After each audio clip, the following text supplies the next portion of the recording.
Vasudevaya.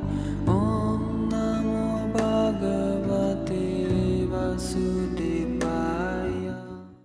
Lesson 17, Canto 10. Welcome to the 10th canto. The Srimad Bhagavatam is described as the cream of the Vedas, and Canto 10 is the cream of the cream. The two opening verses are, King Pariksit said, "My dear Lord, you have elaborately described the dynasties of both the moon god and the sun god, with the exalted and wonderful character of their kings. O best of the Munis, you have also described the descendants of Yadu, who were very pious and strictly adherent to religious principles.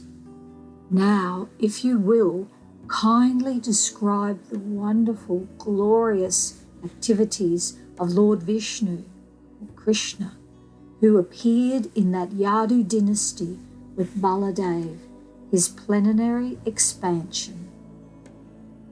Before Srila Bhaktivedanta Swami Prabhupada came to the West, he translated in the 1960s the first 3 volumes of the Srimad Bhagavatam. In his words, "Gradually, in 1954, I retired from my family life and began to live alone in Mathura Vrindavan. In 1959, I was awarded sannyas by one of my godbrothers, His Holiness B.P. Keshava Maharaj.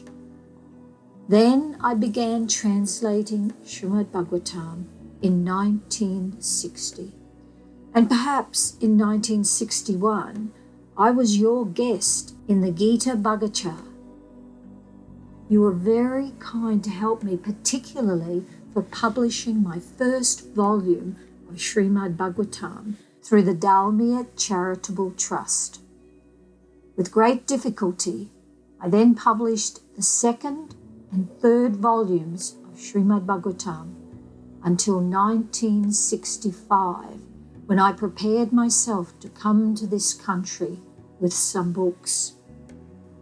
In 1967, Srila Bhaktivedanta Swami Prabhupada experienced a severe heart attack and wondered if he would finish translating the Srimad Bhagavatam, especially the 10th canto. So he decided to write the Krishna book, which captures the 10th canto. This was published in 1970.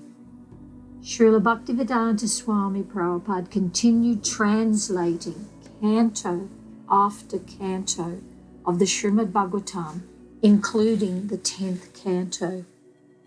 His last translation was verse 64, chapter 13, canto 10. Although he didn't translate or purport on any of the other chapters in Canto 10, he had previously captured them in the Krishna book. His translating ended before his departure from this mortal world on November the 14th, 1977. Therefore, we will read and contemplate the verses and chapters in Canto 10 up to this great story in verse 64. As noted, many more pastimes of Krishna are in the Krishna book. We begin with Chapter 1. The military power of demons in the role of kings is a great burden of the world. So, Mother Earth assumed the shape of a cow and approaches Lord Brahma for relief. Brahma and other demigods sympathetically take her to the shore of the milk ocean, where they offer prayers. Lord Vishnu replies that he will descend to remedy the situation. Chapter 2. After the Supreme Personality of Godhead enters the womb of Devaki The demigods in veneration offer him the Garbha Stuti prayers. Chapter 3. Krishna first appears as Vishnu to his parents so that they will understand that he is the Supreme Personality of Godhead. He then transforms into an infant and requests Vasudeva to take him to Gokula. Chapter 4. Kamsa is strongly advised by his demoniac ministers to persecute saintly persons and Brahmins. He sends Putana, Bakasura, Keshi, and others to disturb Rajadam. Chapter 5. Great jubilation overtakes Gokula thanks to Krishna's birth. Maharaj Nanda, the king of Vraja, performs the birth ceremony for his son and gives in charity whatever anyone desires. Chapter 6. The witch Putana, disguised as a beautiful woman, offers her poisoned breast for baby Krishna to suck. Baby Krishna squeezes Putana's breast so hard that she finds the pain unbearable and must assume her original ghastly body before falling to the ground dead. Chapter 7. High in the sky, the Trinavat demon becomes overburdened with Krishna's heaviness. He cannot carry Krishna far away, nor can he drop the child because Krishna holds him so tightly. Thus, Trinavat falls from a great height and dies. Chapter 8. Mother Yasoda, to see whether Krishna ate dirt, orders him to open his mouth wide. She sees within his mouth all moving and non-moving entities, outer space, and all directions. She sees mountains, islands, oceans, the moon, the stars, and the planets, light, air, and the sky. Then she forgets what she just saw and becomes overwhelmed with motherly affection for Krishna. Chapter 9. Again and again, Yasoda tries to bind naughty Krishna. And again, the additional rope she gathers proves too short by the width of 2 fingers. She becomes so fatigued that Krishna relents and allows himself to be bound by her pure devotion. Chapter 10. Lord Krishna, by the desire of his devotee Narada, uproots twin Yamal Arjuna trees, and thereby delivering the demigods Nalakuvera and Managriva from the standing as trees for 100 years of the demigods. They then offer Krishna suitable prayers. Chapter 11. When Krishna is attacked by the demon Bakasura, he captures the 2 halves of Bakasura's beak. In the presence of the cowherd boys, Krishna bifurcates Bakasura as easily as a child splits a blade of grass. Chapter 12.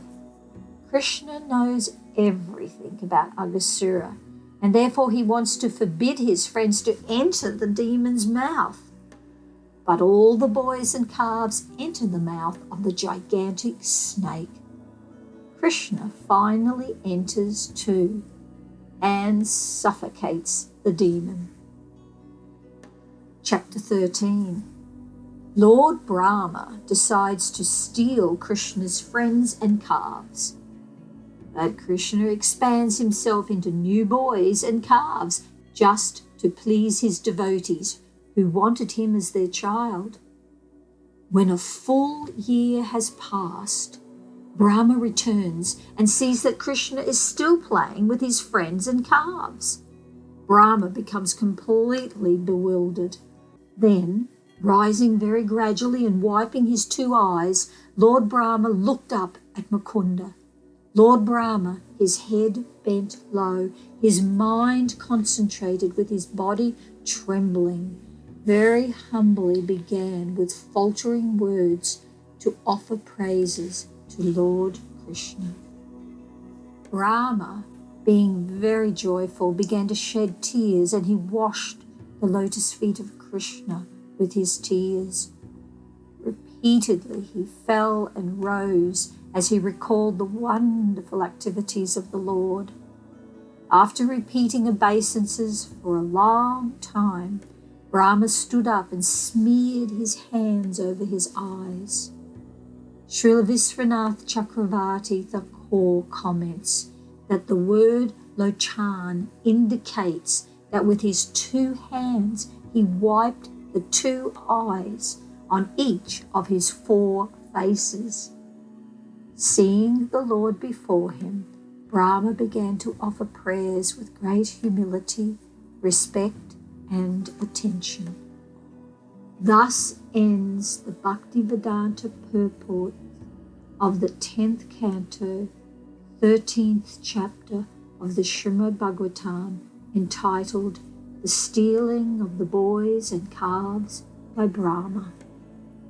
As mentioned at the beginning of this lesson 17, for the sake of this course, we will conclude here in chapter 13.